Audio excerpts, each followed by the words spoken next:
आप नोटिस करोगे plane land करने वाला है, लेकिन इसके लैंडिंग गियर में लगी व्हील की स्पीड एकदम 0 है, जबकि लैंडिंग के टाइम एयरप्लेन की स्पीड लगभग 150 नॉट्स होती है। एयरप्लेन को जल्दी रोकने के लिए पायलट ने गलती से पहले ही इन व्हील्स पर ब्रेक लगा दिया। जैसे ही व्हील ग्राउंड को टच करेंगे तो हाई फ्रिक्शन की वजह से ब्लास्ट कर जाएंगे।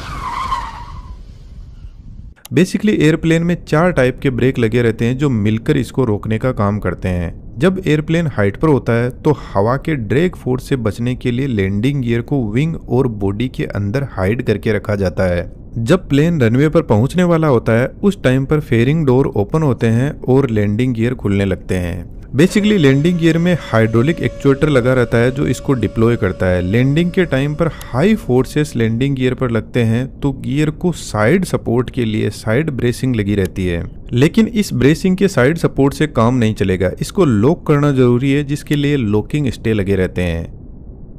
फ्रंट नोज में जो लैंडिंग गियर होता है वह सिमिलर तरीके से ही काम करता है। इसका वर्किंग मैकेनिज्म भी सेम ही होता है, लेकिन थोड़ी इसकी डिजाइन अलग होती है और इसमें रैक एंड पिनियन सिस्टम भी लगा रहता है जो प्लेन को टर्न करवाने में काम आता है रनवे पर। जब एयरप्लेन के व्हील सबसे पहले रनवे को टच करते हैं तो व्हील 0 स्पीड से सडनली हाई स्पीड में चलने लगता है। इसके अलावा वह कई टन वजन डायरेक्ट अपने पर लेते हैं। तो लैंडिंग गियर यहाँ पर प्लेन का वजन उठाने के अलावा एक सस्पेंशन का भी काम करता है व्हील्स और प्लेन की बॉडी के बीच में, ताकि कोई हेवी जर्क ना लगे। लैंडिंग गियर का सस्पेंशन सिस्टम कुछ अलग टाइप का होता है जिसको ओलियो न्यूमेटिक शॉक स्ट्रट बोलते हैं।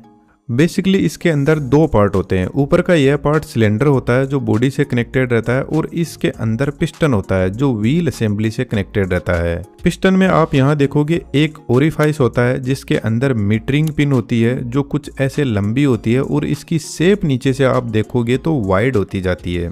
सिलेंडर में ऊपर की तरफ प्रेशराइज्ड नाइट्रोजन गैस भरी रहती है, तो जब प्लेन लैंड करता है तो पिस्टन पर हाई फोर्स की वजह से वह ऊपर जाने लगता है। तो इस ओरिफाइस से ऑयल सिलेंडर के अंदर आने लगता है जिसकी वजह से नाइट्रोजन और ज्यादा कंप्रेस होने लगेगी। लेकिन आप नोटिस करोगे जैसे जैसे सिलेंडर ऊपर जा रहा है वैसे वैसे मीटरिंग पिन ओरिफाइस को छोटा करती जा रही है, जिससे ऑयल कम ऊपर जाने लगेगा ताकि नाइट्रोजन एक लिमिट में ही कंप्रेस हो।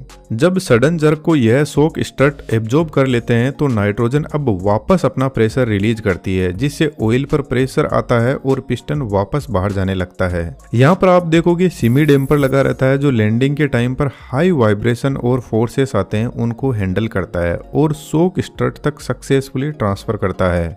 जब प्लेन एक बार रनवे पर आ जाता है तो दूसरा टारगेट होता है कि उसको जल्दी से जल्दी ब्रेक फोर्स अप्लाई करके रोका जाए। एयरप्लेन का सबसे पहला ब्रेकिंग सिस्टम एयर का ड्रैग फोर्स होता है जो नेचुरली एयरप्लेन पर हाई स्पीड एयर से लगता है। यह इतना सफिशिएंट नहीं है कि प्लेन को रनवे के लेंथ के हिसाब से रोक सके, तो इस ड्रैग फोर्स को और ज्यादा बढ़ाने के लिए और आगे के ब्रेक सिस्टम को इफेक्टिव बनाने के लिए सेकंड सिस्टम स्पॉइलर एक्टिवेट किए जाते हैं। स्पॉइलर बेसिकली प्लेन की विंग पर लगे रहते हैं जिनको लैंडिंग के टाइम पर एक्टिवेट किया जाता है। यह प्लेन के लिफ्ट फोर्स को रिड्यूस करते हैं और प्लेन को रनवे पर नीचे की तरफ फोर्स लगाते हैं, जिससे प्लेन का मेन थर्ड लैंडिंग गियर पर लगा ब्रेक सिस्टम और ज्यादा इफेक्टिव बनता है। जब पायलट ब्रेक पेडल प्रेस करता है तो यह फोर्स केबल्स वॉल से राउट होते हुए लैंडिंग गियर के व्हील पेड़ तक पहुंचता है और इन्हीं व्हील पर ब्रेक लगता है। क्योंकि पूरे प्लेन का जो सेंटर ऑफ ग्रेविटी होता है वह लगभग इन्हीं रियर लैंडिंग गियर के पास में होता है, तो मेजॉरिटी वेट प्लेन का यही उठाते हैं। इसी वजह से यह ब्रेक सिस्टम सबसे ज्यादा इफेक्टिव बनता है। फ्रंट नोज में जो लैंडिंग गियर होता है उसमें कोई ब्रेकिंग सिस्टम नहीं होता। एक्चुअल में लैंडिंग के टाइम पर फोर्सेस बहुत ज़्यादा हाई होते हैं जिनको फिलहाल तो हम एनिमेशन से इजीली कंट्रोल कर लेते हैं। यदि आप भी टेक्नोलॉजी अपने अंदाज में कंट्रोल करवाना चाहते हो तो एनिमेशन आपके लिए बहुत ही हेल्पफुल हो सकता है, जिसमें हमारा एडवांस 3D एनिमेशन कोर्स आपकी पूरी हेल्प करेगा। A to Z एनिमेशन सीखने से लेकर कंप्लीट कम्युनिटी सपोर्ट भी रहेगा। डिस्क्रिप्शन में डिटेल्स अवेलेबल है, जरूर से चेकआउट कीजिएगा, आपको बहुत कुछ सीखने को मिलेगा। एक लैंडिंग गियर में मल्टीपल व्हील पेयर हो सकते हैं और हर व्हील पेयर के अंदर डिस्क ब्रेक लगे रहते हैं जो ठीक हमारे कार के ब्रेकिंग सिस्टम जैसे ही होते हैं। लेकिन प्लेन के अंदर ब्रेक अप्लाई करते टाइम इनमें बहुत हेवी हीट जनरेट होती है, इसलिए हर ब्रेक सिस्टम में मल्टीपल कार्बन डिस्क लगी रहती है। व्हील के अंदर की साइड में ड्राइव की लगी रहती है जिसके ऊपर कार्बन डिस्क को सेट किया जाता है। यह डिस्क व्हील के साथ में रोटेट करती है, इसलिए इनको रोटर कार्बन भी बोलते हैं। जो स्टेटर डिस्क होती है वह स्टेशनरी होती है और एक्सल के साथ में फिक्स्ड रहती है, जिसके एक साइड में एंड प्लेट और दूसरी साइड में प्रेशर प्लेट लगी रहती है।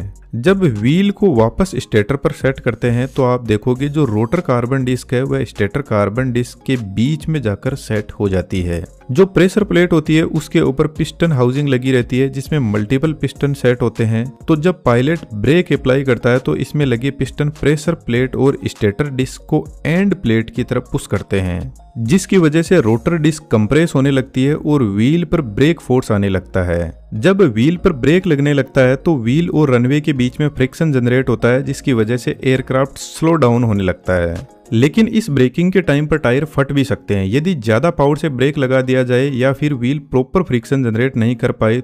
तो इसको थोड़ा सिंपल करते हैं। मान लो जब यह व्हील अपना पूरा एक राउंड लेता है तो 1 मीटर चलता है, लेकिन यदि जबरदस्त ब्रेक फोर्स अप्लाई कर दिया जाए तो अब यह व्हील स्किड करने लगेगा, जिसकी वजह से 1 मीटर ना चल के 0.9 मीटर ही चल पाता है। तो यह 0.1 मीटर की स्लिप होगी। ब्रेक फोर्स जितना ज्यादा अप्लाई करेंगे स्लिप बढ़ता जाएगा। यह सेम सिचुएशन क्रिएट होती है जब रनवे पर व्हील प्रॉपर फ्रिक्शन जनरेट नहीं कर पाते। उस कंडीशन में यदि थोड़ा ब्रेक फोर्स अप्लाई किया जाए तो भी टायर स्लिप करने लग जाते हैं और पूरा एयरक्राफ्ट अनबैलेंस होकर एक बड़ा डिजास्टर में बदल सकता है। इस प्रॉब्लम को सोल्व करने के लिए एंटी स्किड सिस्टम इंट्रोड्यूस किया गया, क्योंकि एक्चुअल में पायलट को पता नहीं होता कि व्हील स्किड कर रहे हैं या स्लिप कर रहे हैं। वह तो प्लेन को जल्दी से जल्दी रोकने की कोशिश करेगा। एंटी स्किड सिस्टम का जो मेन कंपोनेंट होता है वह स्पीड सेंसर होता है, जो व्हील के एक्सल में लगा रहता है। व्हील के हब पर एक केप लगी रहती है जो व्हील के साथ में रोटेट करती है और यह केप आगे जाकर कनेक्ट होती है स्पीड सेंसर के रोटर से। अब स्पीड सेंसर का जो रोटर है वह भी व्हील की सेम स्पीड से रोटेट कर रहा है। रोटर के ऊपर स्टेटर लगा रहता है, जिसमें एक फिक्स्ड परमानेंट मैग्नेट होती है जिसके चारों तरफ एक कोइल लगी रहती है। यहाँ पर रोटर की डिजाइन आप देख सकते हो जिसमें कुछ गैप बने हुए हैं। तो जब रोटर रोटेट करेगा तो स्टेटर कोइल इस गैप में आएगी तो फ्लक्स रिड्यूस हो जाएगा इस गैप की वजह से, जिसको बेसिकली रिलक्टेंस बोलते हैं। जब फिर से रोटर रोटेट करेगा तो गैप कम होगा तो फ्लक्स इंक्रीज होगा और रिलक्टेंस कम होगा। थोड़ा ध्यान से देखिए, बेसिकली यहाँ पे फ्लक्स कम ज्यादा हो रहा है जो फ्रीक्वेंसी को रिप्रेजेंट करता है। तो हम कह सकते हैं कि फ्रीक्वेंसी डायरेक्ट प्रोपोर्शनल में है व्हील की स्पीड के। जितनी ज्यादा व्हील की स्पीड होगी उतनी ज्यादा फ्रीक्वेंसी। सेम ही तरीके के सेंसर सभी व्हील में लगे रहते हैं और इन सब का डेटा पहुंचता है ब्रेक कंट्रोल यूनिट के पास में। लेकिन ब्रेक कंट्रोल यूनिट के पास में एयरप्लेन की मेन स्पीड का भी डेटा होता है जो मेन फ्लाइट कंट्रोल से मिलता है। मानकर चलते हैं एयरप्लेन की स्पीड 150 नोट्स है और व्हील सेंसर बता रहा है कि व्हील की स्पीड 140 नोट्स है। तो इसका सिंपल सा मतलब है कि व्हील स्किड कर रहे हैं, यानी ब्रेक फोर्स ज्यादा अप्लाई हो रहा है और यदि इस ब्रेक फोर्स को कम नहीं किया गया तो टायर फट भी सकते हैं। तो फिर ऐसी सिचुएशन में anti skid system brake force को रिड्यूस करता है ऑटोमेटिकली। जब व्हील की स्पीड वापस लगभग प्लेन की रेफरेंस स्पीड से मैच हो जाती है तो फिर से वापस ब्रेक अप्लाई किए जाते हैं।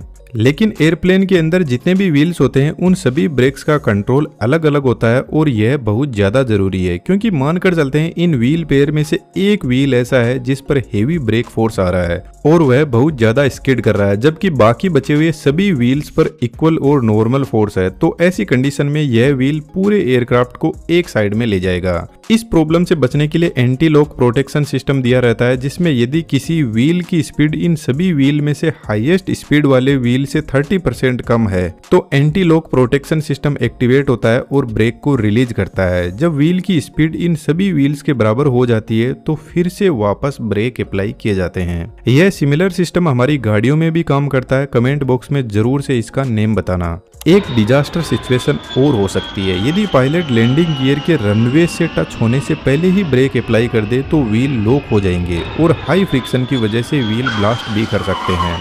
तो एंटी स्किड प्रोटेक्शन के साथ में टच डाउन प्रोटेक्शन भी दी जाती है। जैसे फिलहाल इस लैंडिंग गियर में 3 पेयर ऑफ व्हील है, front wheel, mid wheel and अप्ट wheel pair. जब एयरक्राफ्ट रनवे को टच करता है तो वह कुछ इस एंगल पर होता है, तो सबसे पहले अप्ट व्हील टच करते हैं रनवे को। लेकिन रनवे को टच करने से पहले touch down protection system activate होता है, जिसमें बेसिकली एयरक्राफ्ट की एक्चुअल स्पीड को देखा जाता है। जैसे एयरक्राफ्ट की स्पीड 150 नॉट्स है लेकिन हमारे व्हील की स्पीड तो 0 है। अभी यदि एयरक्राफ्ट एयरक्राफ्ट की स्पीड और व्हील की स्पीड में 50 नॉट से भी ज्यादा का डिफरेंस है तो यह सिस्टम इस व्हील के ब्रेक फोर्स को हटा देगा।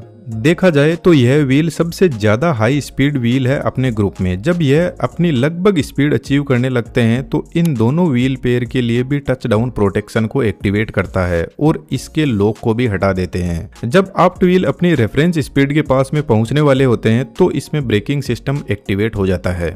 यदि आप थोड़ा नोटिस करोगे तो यह ब्रेकिंग सिस्टम काफी कॉम्प्लिकेटेड है। हर व्हील के लिए अलग अलग ब्रेक सिस्टम, उनकी स्पीड को चेक करना, रेफरेंस स्पीड से मैच करना और फिर ब्रेक्स को अलग अलग व्हील्स पर अप्लाई करना। तो देखा जाए तो यह ब्रेक प्रेशर काफी कॉम्प्लिकेटेड है और इस कॉम्प्लिकेशन की वजह से यह फेल भी हो सकता है। इसलिए एयरक्राफ्ट में एक ब्रेक सिस्टम नहीं बल्कि 3 हाइड्रोलिक ब्रेक सिस्टम होते हैं। नॉर्मल हाइड्रोलिक ब्रेक सिस्टम जो सबसे पहले यही एक्टिवेट होता है। यदि यह फेल हो जाए तो सेंट्रल हाइड्रोलिक सिस्टम एक्टिवेट होता है और फिर लेफ्ट हाइड्रोलिक सिस्टम।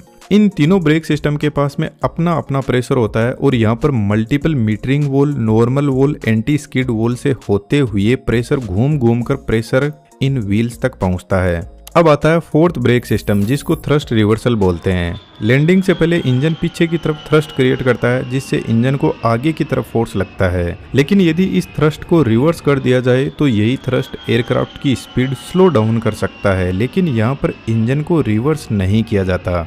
इंजन के बैक साइड में थ्रस्ट रिवर्सल असेंबली होती है जिसमें ट्रांसलेटिंग स्लीव्स होती है। तो जब आउटर केज पीछे की तरफ मूव करता है तो ट्रांसलेटिंग स्लीव एक्टिवेट होती है और जो थ्रस्ट पीछे जा रहा था उसको स्टॉप करके साइड में डाइवर्ट कर देती है जिससे रिवर्स थ्रस्ट क्रिएट होता है जो एयरक्राफ्ट को जल्दी रोकने में हेल्प करता है।